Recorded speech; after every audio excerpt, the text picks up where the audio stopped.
Setting boundaries doesn't push the right person away. It reveals who was never willing to meet you there. I used to think saying no would make people leave me. So I stayed quiet when he cancelled on me. Again, I laughed off comments that actually hurt. Those little snide comments said with a smile. I kept quiet when everything inside me was screaming no. And the worst part? I thought I was being nice. I thought going along with things meant I was easygoing, flexible, low maintenance. But what I was really doing was erasing myself, bit by bit, until I stopped recognizing my own voice. I couldn't even tell you what I wanted anymore, because I'd spent so long figuring out what he needed from me. And you know what happens when you have no boundaries?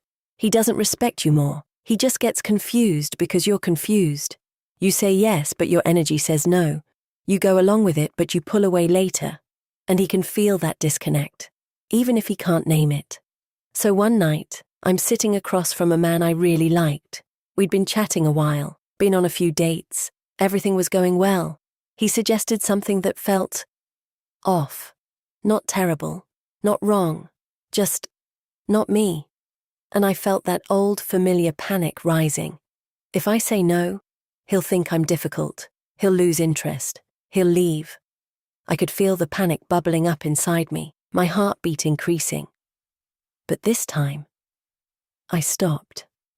I inhaled. And I asked myself, what if the right person actually wants to know the real me? What if honesty is more attractive than agreement? So I said it, simply. That doesn't really work for me. And you know what happened? He didn't flinch. He just said, oh, okay. What would work better for you? That's when I realized I'd been protecting people from boundaries they weren't even afraid of. Now, if something doesn't feel right to me, I say it, calmly, clearly, without making it a whole production. I'm not comfortable with that. I'd rather take things slower. That doesn't really align with what I'm looking for. And I don't say it to control anything. I don't say it to test him or prove a point. I say it because that's what's true for me.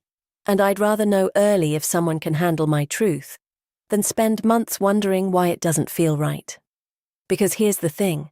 I know deep inside that the wrong person will make you feel guilty for having needs. He'll say you're too much or too sensitive. He'll push back, test you, make you second-guess yourself. He'll make your boundary about him. But the right person? He won't flinch. He doesn't need you to explain yourself into the ground. He doesn't make you feel like you're asking for too much.